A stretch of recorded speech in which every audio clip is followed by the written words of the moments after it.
দেখুন, এই কাজটি তো আমরা প্রায় করে থাকি। আমাদের বাচ্চারা যখন কোনো ভালো কাজ করে আমরা বলি যে good job, you are so smart, I am so proud of you. কিন্তু আপনি কি জানেন যে এই ধরনের প্রশংসা আমাদের বাচ্চাদেরকে ভালোর চেয়ে বরং আরও ক্ষতি করছে। শুনতে মজা শোনায় এবং অদ্ভুত শোনাচ্ছে, কিন্তু জিনিসটা সত্য যে প্রশংসা করারও একটা সায়েন্স রয়েছে এবং সঠিক উপায়ে আমরা যদি প্রশংসা করতে না পারি, স্পেশালি বাচ্চাদেরকে, তাহলে এর কারণে ছোটোবেলা থেকে বাচ্চারা একজন আন্ডার কনফিডেন্ট একটা মানুষ হিসেবে গড়ে উঠবে। বড় হয়ে তারা কোনো রকম রিস্ক নিতে যাবে না এবং যে কোনো কঠিন কাজের আগে তারা 10 বার চিন্তা করবে এবং ক্যারিয়ারে উন্নতি বা যে কোনো কিছু করার জন্য যে সাহস, সেই সাহসটা তারা পাবে না। আজকের এই ভিডিওতে বলবো যে কীভাবে আমাদের ছোট বাচ্চাদেরকে এমনভাবে প্রশংসা করা যায় বা গ্রুম করা যায় যেন তারা একজন কনফিডেন্ট মানুষ হিসেবে বড় হতে পারে। বাচ্চাকে প্রশংসা করাটা যে কতটা বড় একটা সায়েন্স, এবং সামান্য একটু সেন্টেন্স না, ইভেন ওয়ার্ড যদি চেঞ্জ করেন তাহলে একজন বাচ্চা কনফিডেন্স থেকে আন্ডার কনফিডেন্ট পর্যন্ত হয়ে যেতে পারেন। এবং সে এক্সপেরিমেন্ট করেছেন ডক্টর ক্যারল ডুইক। এবং এই সম্বন্ধে যদি আরও আপনি জানতে চান, তার একটা বই রয়েছে, বইটার নাম হচ্ছে মাইন্ডসেট। আমি মনে করি যে সব প্যারেন্টসদের না, আমি মনে করি যারাই নিজের জীবনে প্রোডাক্টিভ হতে চান এই বইটি পড়াটা খুবই জরুরি। তো উনি যেটা করেছেন যে 1998 সালে স্ট্যানফোর্ডে উনি একটা এক্সপেরিমেন্ট করেছেন 400 জন পঞ্চম শ্রেণীতে পড়ে এরকম বাচ্চাদেরকে নিয়ে। এই 400টা বাচ্চাকে উনি পাজল দিয়েছেন সলভ করার জন্য, এবং এই পাজল সলভ করার পরে তাদেরকে 2টা গ্রুপে ভাগ করেছেন। একটা গ্রুপকে বলা হয়েছে যে তুমি আসলে খুব একটা স্মার্ট ছেলে বা মেয়ে, আর একটা গ্রুপকে বলা হয়েছে যে বাহ তুমি তো অনেক হার্ডওয়ার্কিং একটা ছেলে মেয়ে। আর এরপরে একটা মজার জিনিস করতে বলা হয়েছে, তাদেরকে পাজল দেওয়া হয়েছে, ফ্রি পাজল। কিছু পাজল খুবই কঠিন এবং কিছু পাজল খুবই সোজা।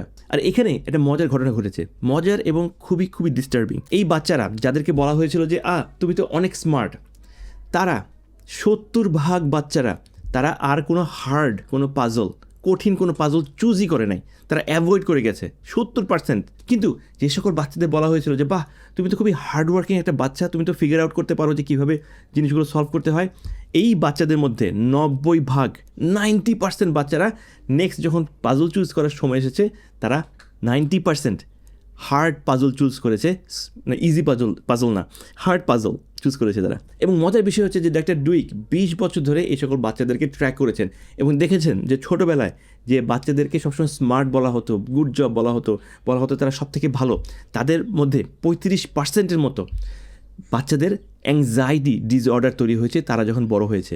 আর এটা নিয়ে ক্যারল ডুইক 40 বছর ধরে চিন্তা করেছেন যে কীভাবে একটা বাচ্চাকে মোটিভেট করলে সে বড় হয়ে একজন হাই পারফর্মার হতে পারে।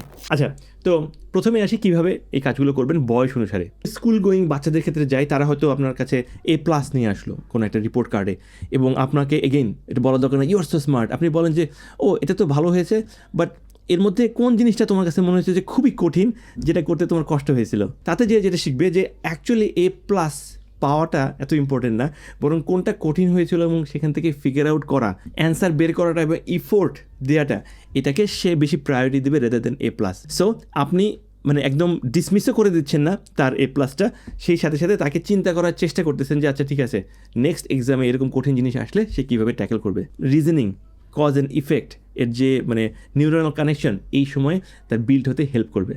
অথবা সে হয়তো কোনো পিয়ানো বা গিটার বা কোনো কিছু এটা করলো এবং সে আপনাকে জিজ্ঞেস করলো যে বাবা বা মা তুমি কি আমার উপর গর্বিত, are you proud of me, এরকম যদি কিছু বলে, আপনি yes I am so proud of you এরকম না বলে বলুন যে তুমি যে এই পিসটা করেছো, তুমি যে এই জিনিসটা সলভ করেছো, তুমি নিজে কেমন ফিল করছো, are you proud of yourself. আপনি যেটা করলেন যে আপনার যে প্রাউডনেসটা সেটা তার মধ্যে দিলেন, এবং সে নিজে চিন্তা করবে যে না, একটা জিনিস সলভ করার পিছনে নিজেরও একটা প্রাউডের একটা ব্যাপার আছে, সেক্ষেত্রে সবসময় এক্সটার্নাল ভ্যালিডেশন হয়তো দরকার নেই।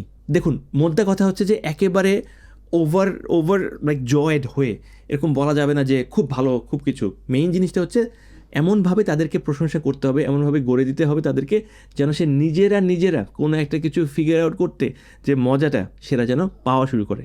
একটা ক্যারল ডুইক একটা কনসেপ্টকে খুবই পপুলার করেছেন, সেটা হচ্ছে মাইন্ডসেট। একটা হচ্ছে গ্রোথ মাইন্ডসেট আর হচ্ছে ক্লোজড মাইন্ডসেট। আমরা সবাই বুঝতে পারছি ক্লোজ মাইন্ডসেট মানে কোনো কিছু আমরা ট্রাই করতে চাই না, আমরা কোনো কিছুর প্রতি ওপেন না।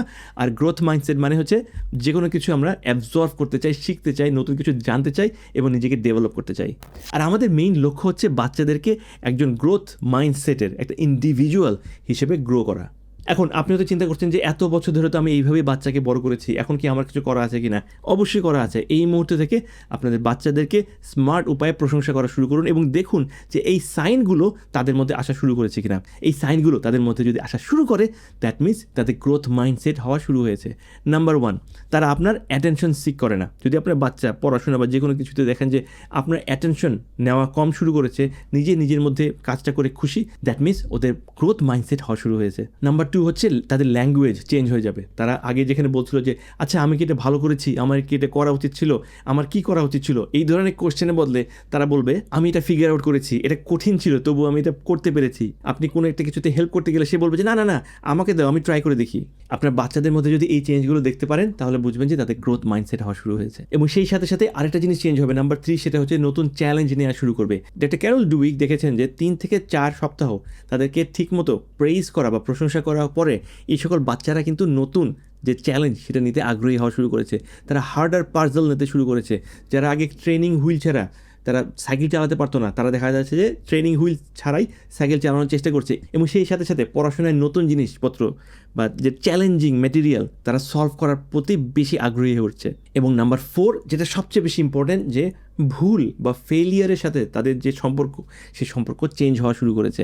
অর্থাৎ তারা কোনো কিছু একটা ভুল করলে আগে যেখানে বলতো যে আমি এত বড় ভুল করেছি, আমি তো স্টুপিড, আমার ব্রেন খুবই খারাপ, আমি কোনো কিছু মনে রাখতে পারি না, তারা দেখবেন যে এরকম আর বলছে না। তারা হয়তো বলা শুরু করেছে পজিটিভলি যে এটা হয়তো এটা সম্ভব হয় না, পরের বার হবে, কী ভুল হয়েছে দেখি তো, অথবা নতুন কীভাবে করা যায়। এইভাবে তাদের ল্যাঙ্গুয়েজ চেঞ্জ হওয়া শুরু করবে। আজকের এই টিপস এবং ট্রিক্স ইউজ করার পরেও আপনার হয়তো মনে হতে পারে যে কত সময় লাগতে পারে। ইউজুয়ালি আমি বলবো যে অ্যাটলিস্ট 3 থেকে 6 মাস আপনার বাচ্চাকে সময় দিতে হবে এই নতুন গ্রোথ মাইন্ডসেটে অ্যাডাপ্ট হওয়ার জন্য। এই বইটা পড়ার পরে আমার মনে হয়েছে না আসলে আমাদেরকে প্রশংসা করাটা এইটা নিয়ে একটু অন্যভাবে চিন্তা করা দরকার। এবং যেহেতু এটা সায়েন্স বেসড একটা টেকনিক এবং এই বইটা ছাড়াও আরও অনেক রিসার্চ পেপার রয়েছে, আমি মনে করি যে আজকের এই ভিডিওটা আপনার বাচ্চাকে একজন কনফিডেন্ট, রেজিলিয়েন্ট এবং হার্ডওয়ার্কিং একজন ইন্ডিভিজুয়াল হিসেবে বড় হতে হেল্প করবে। ধন্যবাদ আপনাকে এতক্ষণ পর্যন্ত থাকার জন্য। এরকম সায়েন্স বেসড প্যারেন্টিং, প্রোডাক্টিভিটি এবং হেলদি হ্যাকস যদি জানতে চান, চোখ রাখুন আমার চ্যানেলে। ধন্যবাদ।